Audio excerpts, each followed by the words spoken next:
What's good, everybody? You're now tuned in with Viibin With Vee, episode 2, the podcast where healing has rhythm and the hat sets the tone.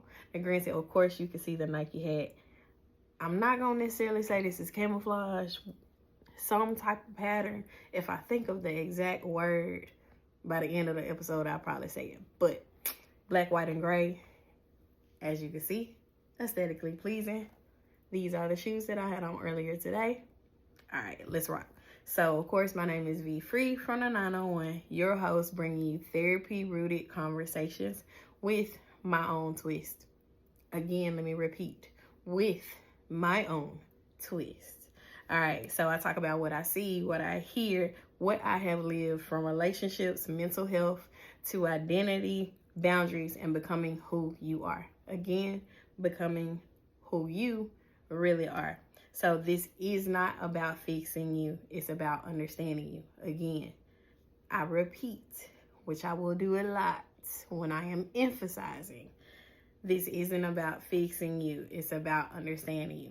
So get comfortable, catch the vibe, and let's talk. If you got a hat, put it on. If you don't, that's okay. So, like I said, episode 2.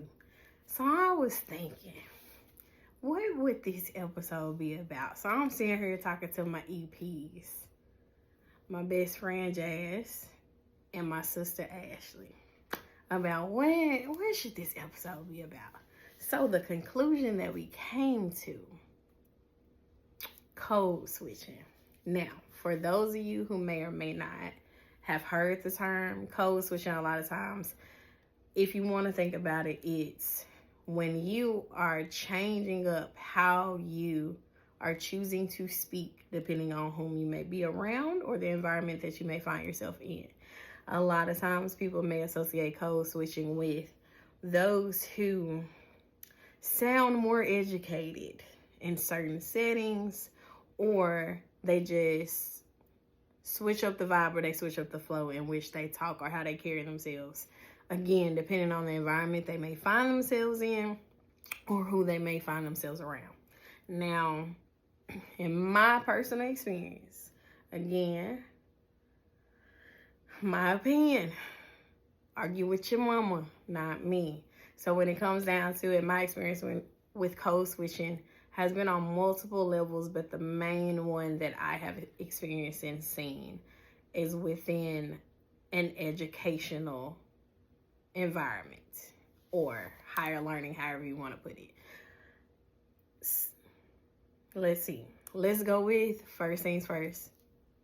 Let's just say you went to a optional school. So that's what we have, like here in Memphis. We have the optional schools or the optional programs. And when I was growing up, a lot of times those were deemed as the ones for the more intellectual students, and then we have the traditional students, regular students, however you want to frame it, whatever they are saying these days. I don't necessarily know the terminology if it has switched. And so for those who may have been a part of the optional program or went to optional schools, you found yourself being treated differently, and in being treated differently, you learned how to move differently and speak differently, depending on what you found yourself like doing or experiencing. Me, I was in something called CLUE, Creative Learning in a Unique Environment. CLUE.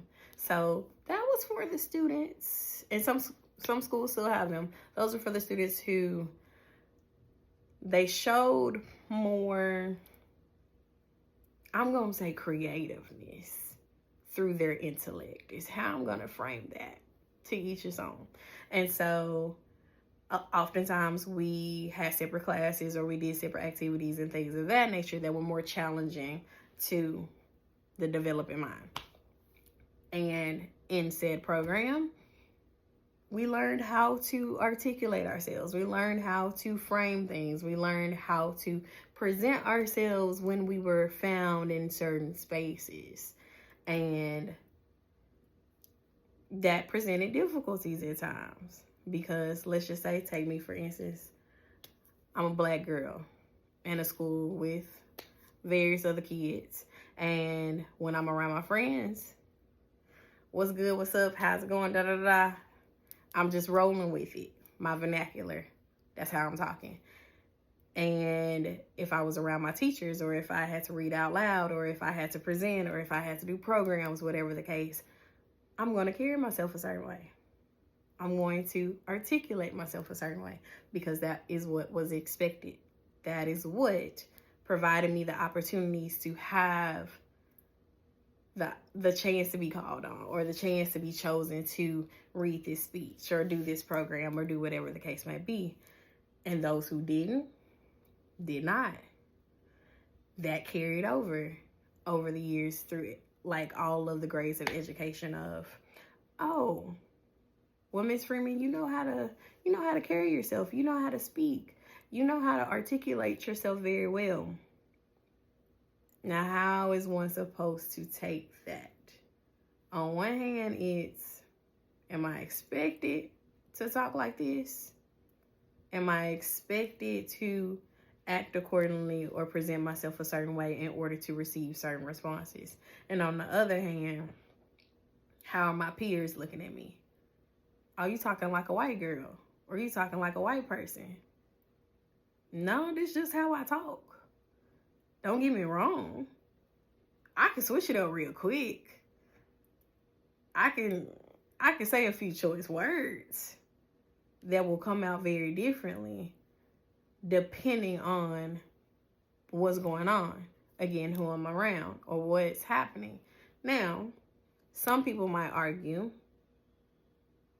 oh, so you faking it when you're around certain people or when you find yourself in certain places.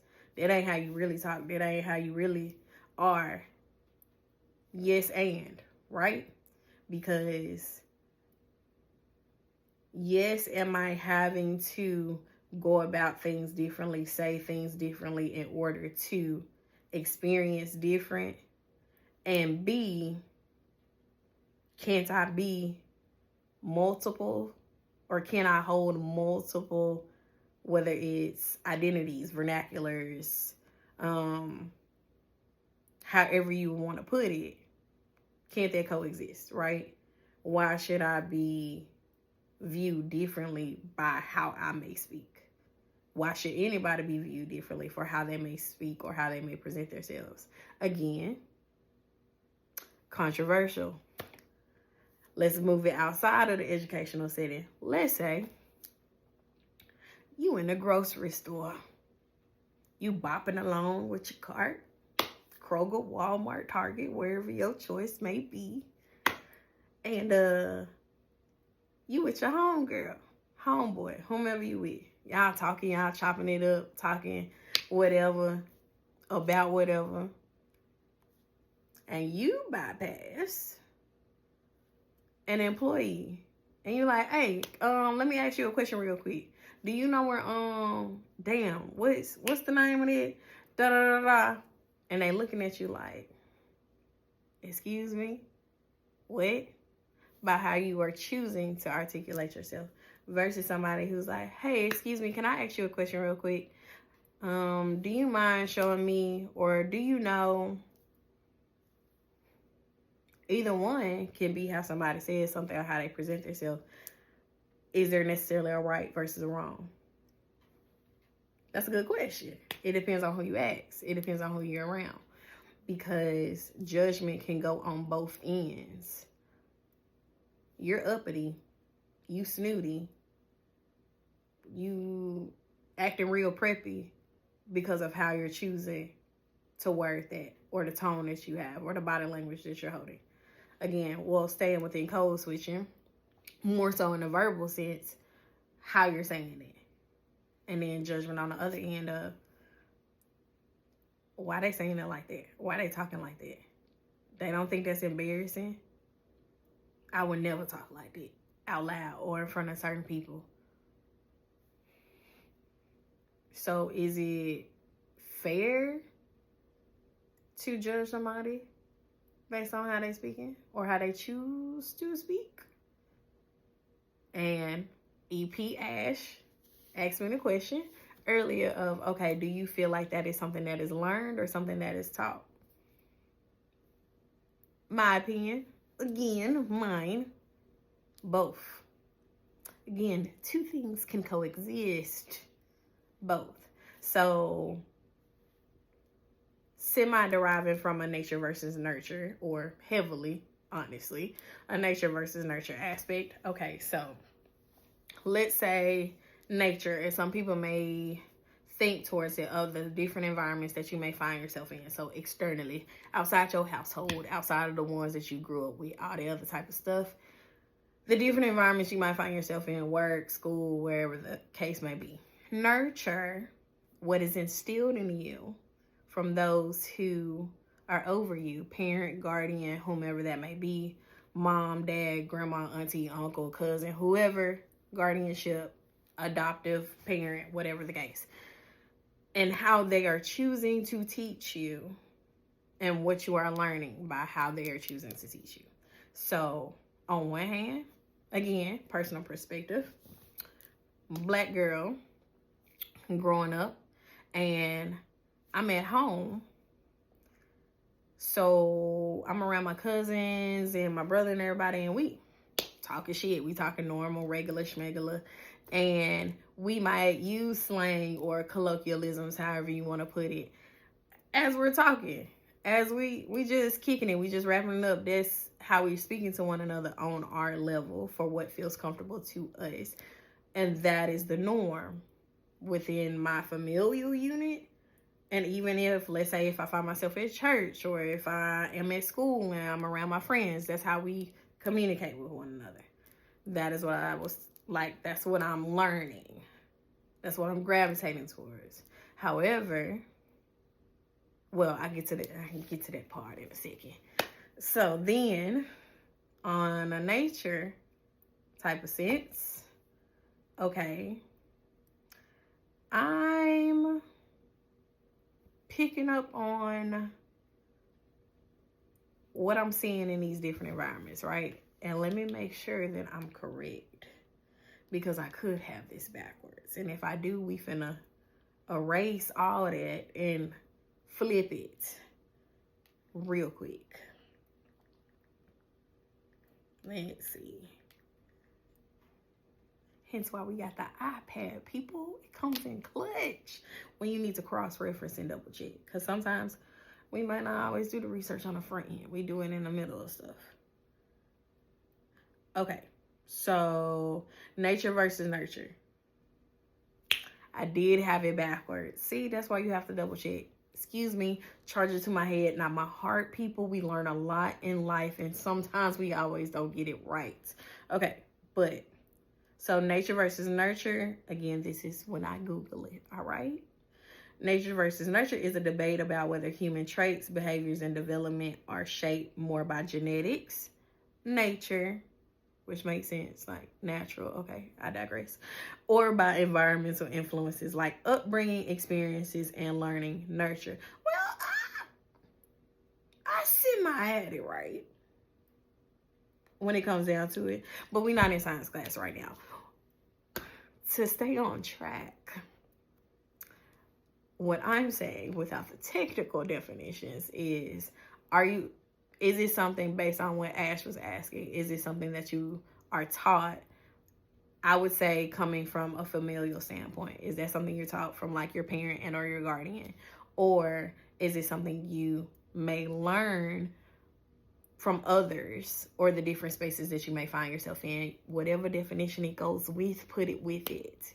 But that's the basis of it of, okay, so in my experience, my dad talked, we gonna say he was the street side, okay? We gonna say that. And he talked a different way. He had a different vibe about him. Whereas my mom, we're gonna say she was the book side of things. That was from a more educational standpoint and how she chose to articulate herself, how she chose to word things, whether it was setting a doctor's appointment or when she was talking to the church folk, how she chose to come across. Then also you take into account if you go through school or when you go through school and how your teachers might choose to teach you and say, that's not how you pronounce that. This is the correct form in which you pronounce that. That's not the correct use of that word. This is how you use that word. Or how do you expect anybody to take you seriously if you're talking like that and we don't understand nothing you saying? Or you over here cussing and being loud and saying things this way. All of that coming into play, you may have somebody who's like, okay, I want to excel further in a more educational or framework. So in order to make it through life, in order to get the interviews, in order to sit at the tables and have a voice or have an opinion, in order to stand at the podium and have everybody be able to take in what I'm saying, I need to articulate myself a certain way. I need to be able to not necessarily use the big words. Any word sounds big if you've never heard it before. And it's different. It's like, oh, big word. I digress. So I have to articulate myself a certain way in order for me to be heard, in order for me to be taken seriously, in order for me to be seen. And then on another hand, you have many people who are like, if you can't take me as I am, you don't have to take me at all. If I had to switch up how I talk just to get through the door or just to sit at the table, why would I want to go through that door? Or why would I want to sit at that table?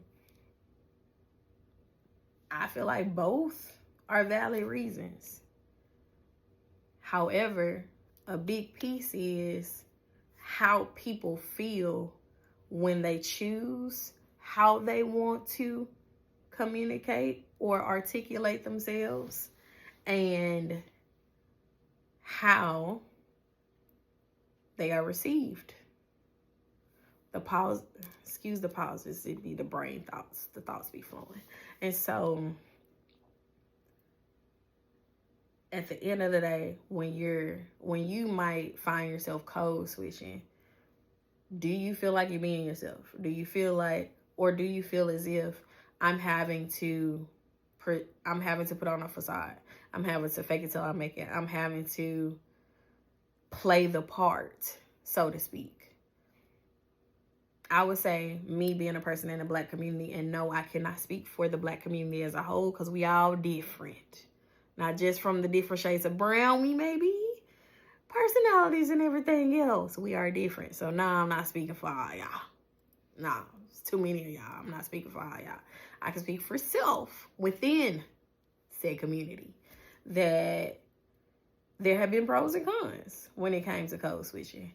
And I do fidget. It's a thing.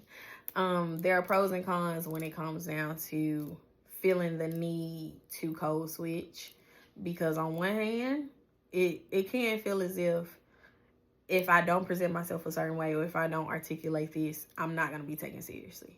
I'm not going to be seen. I'm not going to be heard, at least not in the way or in the light that I would like to be, where I'm not trying to be that angry Black woman.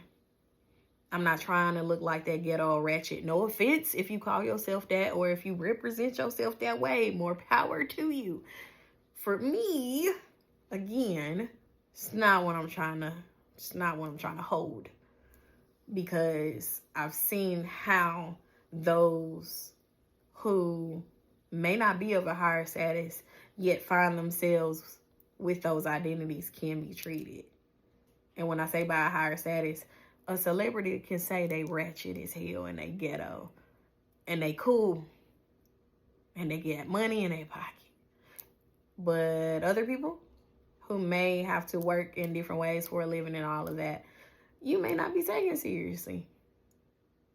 You may not be chosen. You may not be someone who is provided the opportunities because you choose to act in such a way or to speak in such a way. And so, no.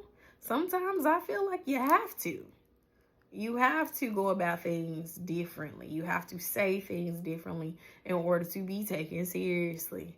And then on the other hand, some cons. some, because there are some, when you code switch so much, it becomes the norm. It becomes the norm where that's just how you carry yourself. Not a bad thing. I may use big words. I may phrase things a certain way. I may speak as if I'm giving a speech or whatever the case may be. That's just how I talk now, or depending on what I'm talking about or who I'm around, whatever the case may be. And just as much, a con can be, and you lose sight of yourself, the end of that thought process. And you may lose sight of yourself of, no, I don't always have to talk this way. I don't always have to say all the right words or have it all together or be so fluent in my speech or whatever the case may be for me to still be taken seriously or be heard. And then on the other hand, it's, what about the people that I'm used to being around? Are you talking like a white girl? Why are you talking so proper? Why are you using all them big words? It's like, damn, can I not be great? Like, I can't just be great. I can't just speak how I speak without it being looked at as a negative or as something wrong. And also, I believe there's a generational aspect to it of, for generations back, again, they may not have been given the time of day for their skin tone, let alone how they're choosing to speak or how they can speak. So to learn how to go about things, how to say things, so that way you can succeed in life, at least by your own accord. Is that necessarily a bad thing? No, I wouldn't say so. Again, it can be controversial. To each his own. And then for some, they don't want to look at it as code switching at all. It's just, this is how I have learned how to talk. Point blank, period. Not specifically in any shape, form, or fashion, just point blank, period. And that's cool. So, to code switch or not to code switch, that is the question. Doesn't matter. Doesn't matter. Because if you're going about life a certain way, if you're going for certain goals, certain careers, you do learn how to adapt and how to shift and how to navigate things in order to get there. So isn't it code switching in general? You are choosing how to speak or how to carry yourself in that interview because you know you need that job. You're choosing to use certain words or say things in a certain way because you're trying to reach a certain audience. That was a little country. Audience, or send a certain message. You're choosing how to speak so that way you can feel heard and understood by those that you love and you care about. So, yeah, you may have to switch it up a little bit. You may have to change it a little bit. Not necessarily right, not necessarily wrong. In my opinion, to each his own. That rhymed. But anywho. So, yeah. It depends on how you may look at it, what you see. Just my opinion. Again, questions, comments, concerns. Argue with your mama, though. Not me. Because you have every right to feel how you feel and think how you think, just not in an argumentative sense, because I'm not here for it, friends. I'm not, when it comes down to it. But nevertheless, at the end of the day, so this has been Vibing with Vee, episode 2. So I'm V Free from the 901, and of course the vibe continues. The hat matches the vibe. So take care of yourself, and I'll see y'all next time.